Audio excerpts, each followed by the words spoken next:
दिल हर वक्त धड़कता रहता है, लेकिन कभी हमें इसके धड़कने का एहसास ही नहीं होता।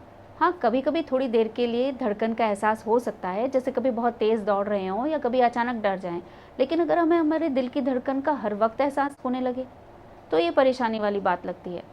आखिर हमें धड़कन का एहसास क्यों होने लगता है? क्या ये कोई बीमारी है? आज इस विषय पर बात करने के लिए हमारे साथ हैं senior interventional cardiologist doctor Gaurav Singh. किसी को डायबिटीज़ या हाइपरटेंशन है, ओबेसिटी है, तो ऐसे पेशेंट को दिल की धड़कन की बीमारी हो सकती है, तो इनको कंट्रोल रखना एनीमिया होता है, तो उनको भी दिल की धड़कन महसूस होती पर है। एंग्जाइटी वाले पेशेंट को थोड़ा चिंता की ज़रूरत है, क्योंकि वो एंग्जाइटी का पेशेंट है, हार्ट का नहीं है।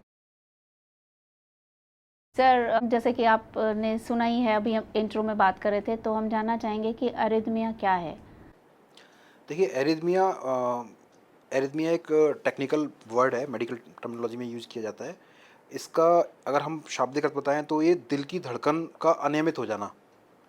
तो चाहे वो नॉर्मल से नीचे जाए या नॉर्मल से ऊपर जाए, उसको हम एरिथमिया बोलते हैं। जैसे कि आपने बोला कि ऊपर जाए या नीचे जाए, तो यानी कि इसके टाइप्स होते होंगे? बिल्कुल।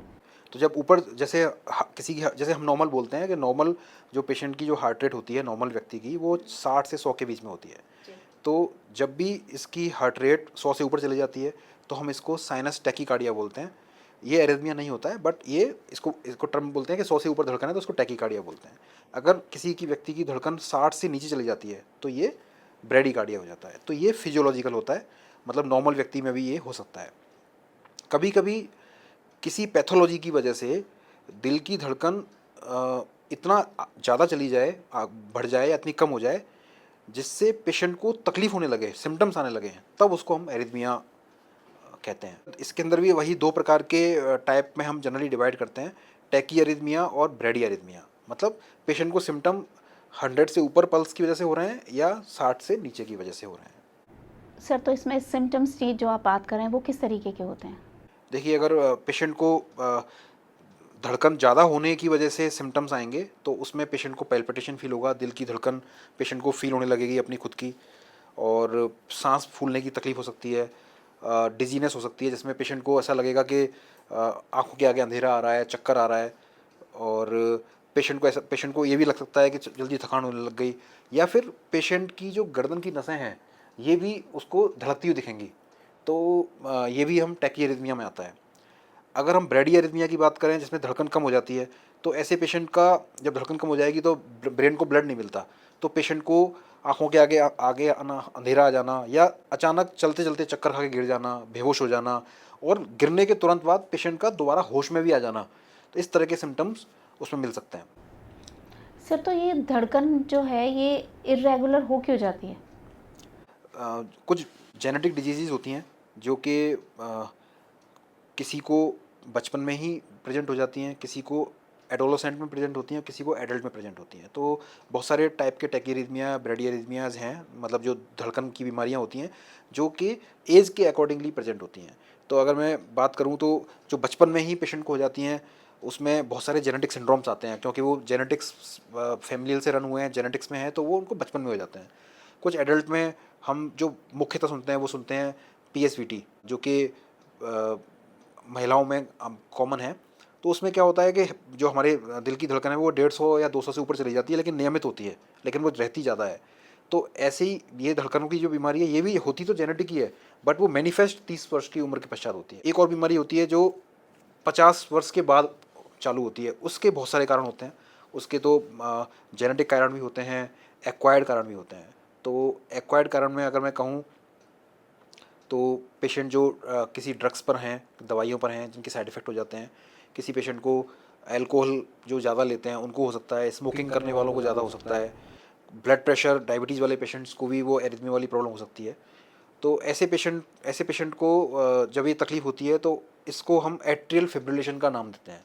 जो आपने पहली बात कही थी कि अनियमित दिल की धड़कन, तो अनियमित दिल की धड़कन की सही डेफिनेशन जो मेडिकल टर्मिनोलॉजी में है वो एट्रियल फिब्रिलेशन है, जिसकी वजह से पेशेंट को ये जो मैंने तकलीफ बताई है, सांस फूलना, जल्दी थकान हो जाना, दिल की धड़कन महसूस करना, इस तरह के सिम्टम आ सकते हैं।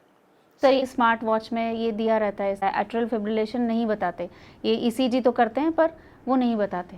बट आजकल सभी स्मार्ट वॉच में आने लग गया है, तो ये आपकी धड़कन को रिकॉर्ड करते हैं, ये बताते हैं कि एट अ मोमेंट आपकी धड़कन कितनी है। तो अगर वो रेगुलर पैटर्न पे आ रही है तो वो कह देते हैं कि रेगुलर है, अगर वो रेगुलर पैटर्न पे नहीं आ रही है तो वो एक नोटिफिकेशन दे देते हैं कि ये आपकी एबनॉर्मल है। हाँ, बट एबनॉर्मल क्या है वो नहीं डिटेक्ट नहीं कर पाते। जी जी। सर, जो अभी हम बात कर रहे हैं एरिथमिया की, इसके क्या कुछ रिस्क फैक्टर्स भी होते हैं? बिल्कुल, मैंने आपको बताया कि जो डिजीज़ बताई हैं आपको मैंने, हाइपरटेंशन बताया आपको, कुछ टॉक्सिन्स में होता है, ड्रग्स में होता है ना? तो टॉक्सिन्स के अंदर हम जनरली अल्कोहल, स्मोकिंग और कुछ अन्य टॉक्सिन्स भी होते हैं जो अपने फूड में भी होते हैं, कुछ ड्रग्स होती हैं जिसकी वजह से एरिथमिया हो जाता है। एक लिथियम एक साइकेट्री में दवाई दी जाती है, उससे भी कई बार पेशेंट्स को एरिथमिया हो सकते हैं। तो इस तरह के कुछ कारक होते हैं जिनकी वजह से पेशेंट को एरिथमिया होता है। फिर अगर किसी को डिजीज़ हो चुकी है, जैसे पेशेंट को हार्ट फेलियर हो गया, हार्ट फेलियर की वजह से भी पेशेंट को एरिथमिया हो सकते हैं। कोई भी ऐसी बीमारी जिसने हार्ट की स्ट्रक्चर को चेंज किया है या बड़ा कर दिया है, उसकी वजह से भी एरिथमिया हो सकते हैं, जिसके अंदर मुख्यतः वाल्वुलर हार्ट डिजीज़, जिसको हम रूमेटिक हार्ट डिजीज़ भी बोलते हैं, वो आती है, हार्ट फेलियर आता है। किसी किसी पेशेंट को कंजेनिटल हार्ट डिजीज़ में भी एरिथमिया हो सकते हैं, जो बच्चों के दिल में छेद होते हैं।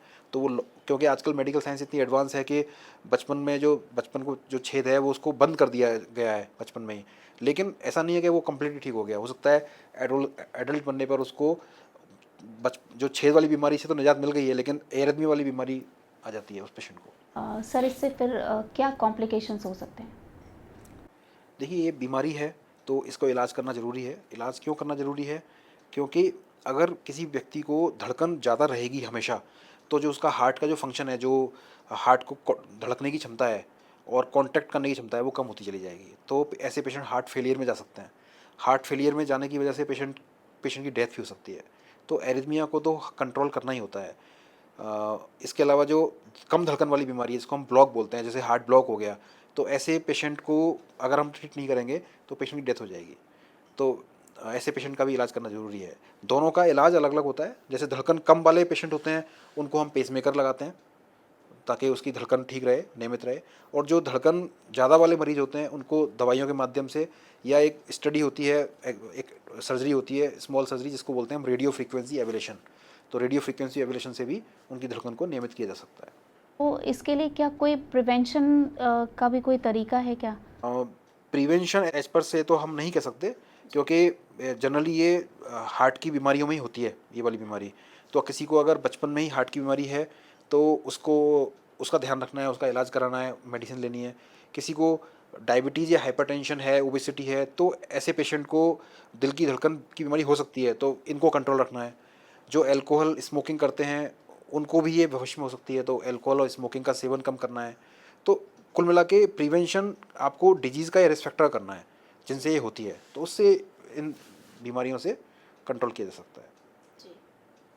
तो मैं दर्शकों को बताना चाहूँगा कि अगर आपको दिल की धड़कन महसूस होती है या बढ़ी हुई मिलती है, तो सबसे पहले आप अपने अंदर ये देखें कि आपको कोई एंजाइटी की बीमारी तो नहीं है या एनीमिया की बीमारी तो नहीं है, क्योंकि इन इन बीमारियों में भी दिल की धड़कन बढ़ी हुई मिलती है। अगर ये नहीं है तो सबसे पहले आप ईसीजी कराएं, और ईसीजी अगर नॉर्मल है तो आपको डरने वाली बात नहीं है, इसका मतलब आप एंजाइटी से पीड़ित हैं।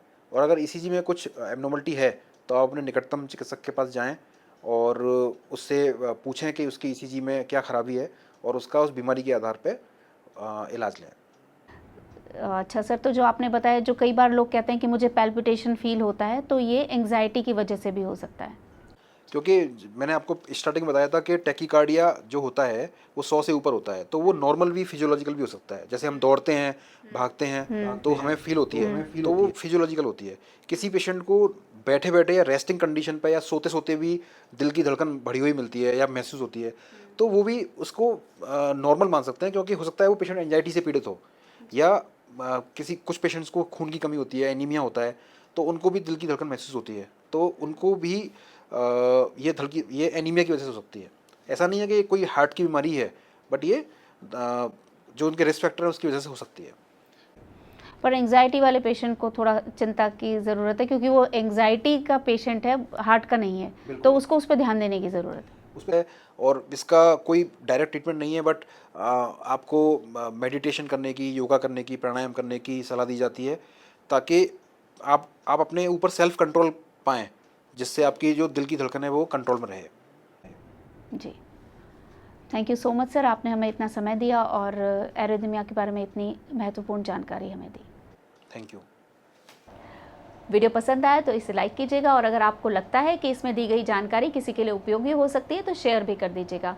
हेल्थ रिलेटेड ऑथेंटिक इन्फॉर्मेशन चाहते हैं तो यूडेमोनिया क्वेस्ट को सब्सक्राइब करके नोटिफिकेशन भी ऑन कर लीजिए ताकि अपलोड होने वाले सभी वीडियोस आप तक पहुंच सकें। आप हमें इंस्टाग्राम और फेसबुक पर फॉलो करके भी हमारे परिवार का हिस्सा बन सकते हैं। जल्दी आपसे फिर मुलाकात होगी, तब तक हंसते रहिए, मुस्कुराते रहिए और अपने और अपनों के दिल का ख्याल रखिए। नमस्ते।